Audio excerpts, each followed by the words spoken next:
एक महापुरुष के आगमन से गोकुल का रूप बदल गया। एक महापुरुष के मथुरा छोड़ने से मथुरा का रूप बदल गया।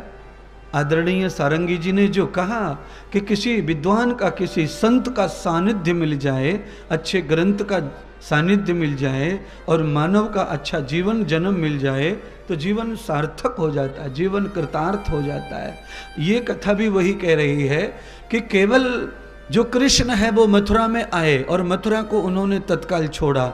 मथुरा को तत्काल छोड़ा, उससे पहले मथुरा में कुछ हानि नहीं थी, केवल दुष्टाचार बढ़ रहा था।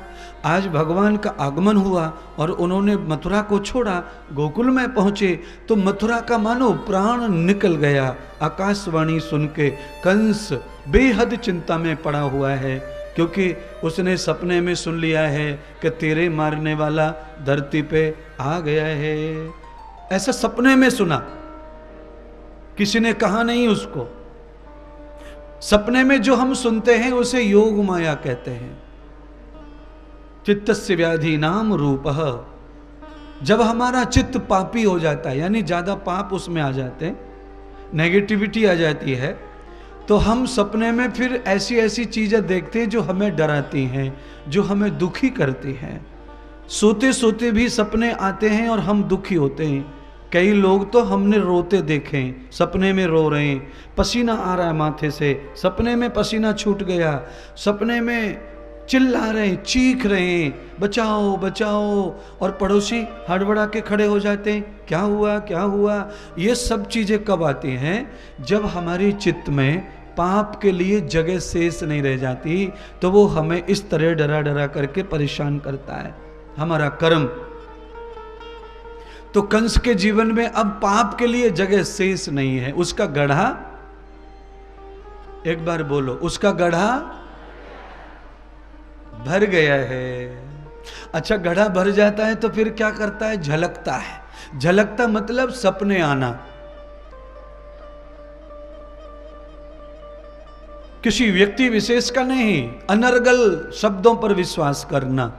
जैसे मान लीजिए आपने आकर मुझसे कहा, गुरुजी आपके बारे में ऐसी चर्चा चल रही है, लोग खराब खराब बोल रहे हैं। अब मैं पूछूं, चलो बताओ कौन सा लोग बोल रहा है, तो आपके पास कोई एड्रेस नहीं उस आदमी का। इसको कहते हैं आकाशवाणी। आपके पास एड्रेस नहीं उस व्यक्ति का, आपके पास में कोई ठोस सबूत नहीं है। आपने केवल आकर ये कहा कि आपके बारे में लोग, इसको कहते हैं आकाशवाणी। आप हवा में कोई बात सुन के आ गए और उसे आकर मुझे करके बताकर मैं विचलित हो जाऊंगा या कुछ हो जाऊंगा, ऐसा आप मुझे बताना चाहते हैं और आप मेरे बनना चाहते हैं कि हम आपके हैं, इसलिए हम आपके पास इन बातों को लाए हैं, आपको बताने के लिए, आपकी सहायता के लिए। कंस को भी ये बात पता चली तो कंस पापी था, उसे तत्काल विश्वास हो गया कि जरूर मेरे मारने वाला संसार में आ चुका है। क्योंकि समाज से ज्यादा, व्यक्तियों से ज्यादा कर्म करने वाले को पता रहता है कि मैं कितना गिर चुका हूं, मैं कितना उठा हुआ हूं, मैंने कितने खगोल कर्म किए हैं, कुकर्म किए हैं, या मैंने कितने शुभ कर्म किए हैं, सत्कर्म किए हैं। व्यक्ति कोई कहे न कहे हमसे सत्कर्मी, पर हमें पता है ना कि हमने कर्म सत्कर्म किया, हमने शुभ कर्म किया है, हमने अच्छा कर्म किया है।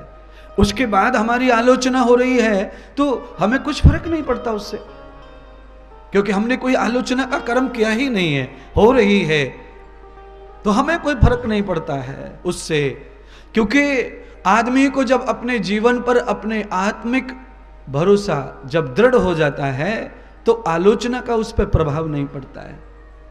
उस आलोचना को वो प्रशंसा के रूप में देखता है। फिर उसे कहते हैं कि जो व्यक्ति अपने ऐश्वर्य के साथ में समृद्ध होता है तो उसकी आलोचना स्वयंभू होती ही है। राम जी की आलोचना भरपूर होती थी, कृष्ण जी की आलोचना की तो हद पार कर दी, इतनी आलोचना होती थी, आज भी होती है। क्योंकि किसी चीज का जो ऐश्वर्य है उसका एक परिणाम आलोचना है, एक परिणाम उसकी बुराई है। ट्रैक्टर से मिट्टी खेत में जल्दी खुद जाती है, बैल से नहीं खुदती। पर ट्रैक्टर की जुताई से खेत ऊंचा नीचा हो जाता है 5 साल में। बैल की जुताई से खेत ऊंचा नीचा नहीं होता, प्लेन का प्लेन बना रहता है। पर खेत की जुताई ट्रैक्टर ज़्यादा कर सकता है, मिट्टी ज़्यादा बना सकता है, जल्दी जोत सकता है, काम जल्दी कर सकता है। पर उसके गलत परिणाम भी हैं कि कहीं ऊंचा कहीं नीचा, कहीं ज़्यादा मिट्टी कहीं कम मिट्टी करके छोड़ देता है।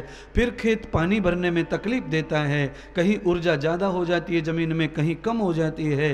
क्योंकि जल्दी विकास का ये परिणाम है कि मिट्टी कमज़ोर हो जाएगी, कहीं कहीं बलवान हो जाएगी। बैल के माध्यम से धरती मिट्टी हमेशा पूरे के पूरे खेत में कोने से कोने तक एक जैसा बल रखती है, पर वो देर से सजती है, देर से खिलती है।